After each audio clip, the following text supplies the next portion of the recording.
represent the Metropolitan Condominium Association. It's across the street from John Wayne Airport.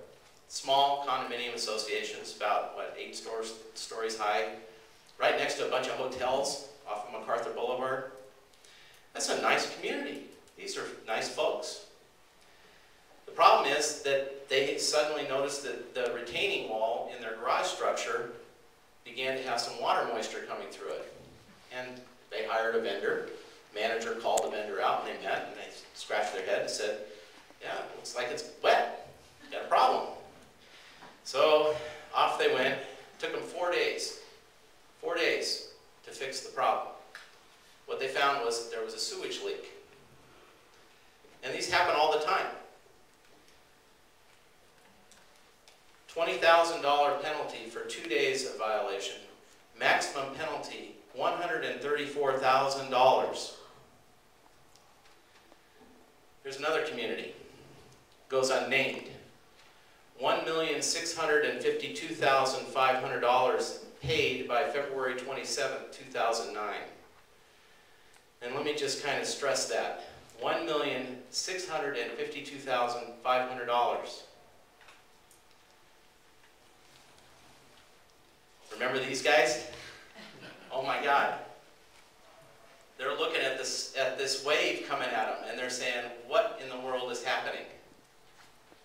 And what I'm here to tell you tonight is what's happening is people are getting very serious about the change in climate, the consequences here in California, and they're getting very serious about penalties for contributing to the problem. Again, we've only talked about mowing and water. Transportation, another facet of landscaping. And remember the big picture. I've only talked about landscaping. There were 9 other functions that homeowners associations are involved in. So let's talk about transportation. I'm not going to spend the time to read this to you, but what I can tell you is that, remember that scoping plan that was adopted 4 months ago? It was adopted in the morning by the California Air Resources Board. In the afternoon, they adopted a regulation that essentially put most small diesel truck companies out of business, essentially requiring every diesel truck in California to be retrofitted or newly purchased so as to comply with new regulations. That's how fast they're acting.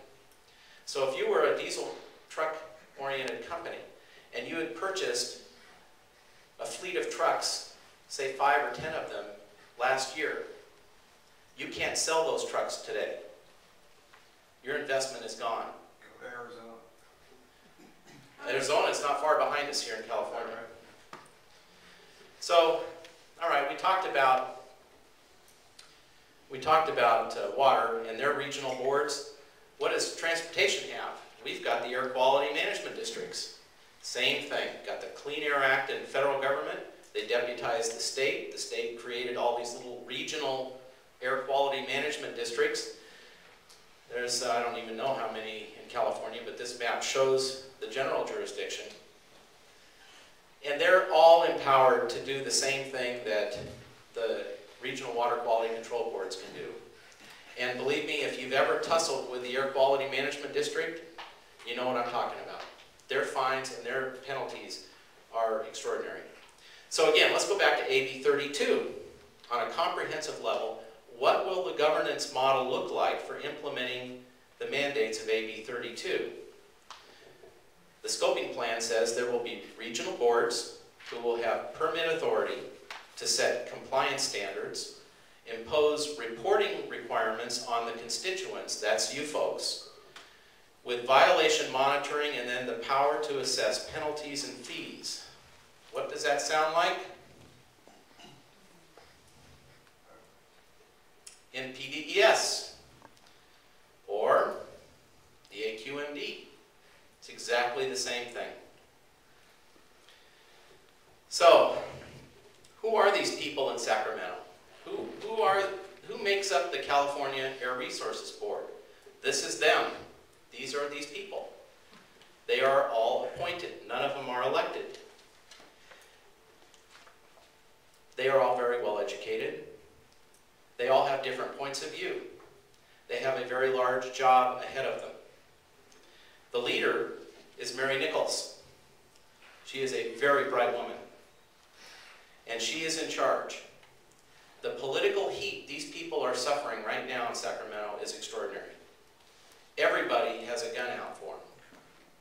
Everybody wants to take their heads off. But they are obligated to follow the law, and they're doing their best to get it done. So what can we do? Here's some positive things. One, join the Alliance for Successful Communities. This is the nonprofit group that I've created to get the word out and to receive information. Now, the Alliance for Successful Communities, I'll talk a little bit more about, but we've also created a group called the AB32, Assembly Bill 32, Common Interest Development Advisory Council. It's a brain trust of all of the people involved in homeowners associations and common interest developments in California to get together and develop best management practices, to create alliances at the local level so that the regulations that are being adopted at the local level are practical. We know something has to be done, but we have to approach it in a practical way. You need to educate your leadership, the people that you go back to at the next board meeting that you attend. You need to tell them about these organizations and let them know what's going on. You need to let your managers know, and your vendors. You'll be surprised. Many of the vendors don't know what's hitting. Those first slides of the tidal wave taking those people out, these are the landscapers that haven't come on board yet with a new technology for lawnmowers and haven't made the capital investment in alternative fuels for trucks. Because one of the things that will happen in order for the cities to meet the compliance standards that will be imposed, they're going to require that any commercial vehicle driving on their streets have a little sticker on it. And the sticker says, I am using alternative fuels.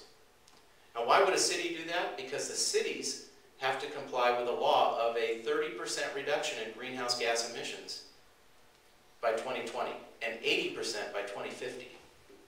In order to get one of those little stickers, the cars and the vehicles are going to have to be retrofitted, or they're going to have to be newly purchased, or there's going to have to be an investment of money.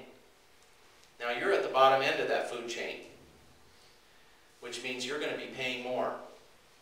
So you need to start thinking now in terms of budgetary planning, not only of dramatic increases in water costs, but think in terms of dramatic increases from your vendors, those that use vehicles, managers that drive to and from board meetings, managers that do drive-bys to see if homes are in compliance, are going to need those little stickers.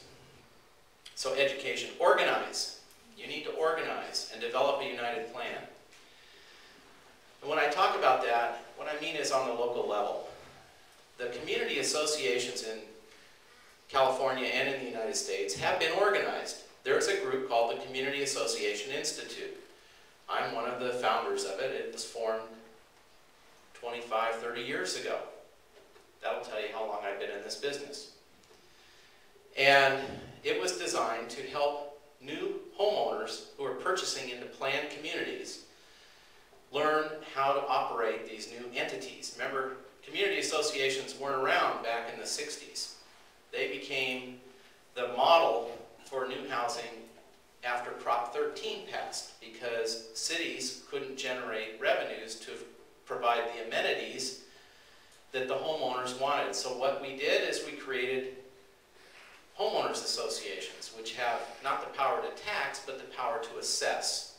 And those homeowners associations own, maintain, and provide the amenities that cities used to provide. So our job was to educate you on how to run these new entities. And the Community Association Institute was established with chapters in California and throughout the United States.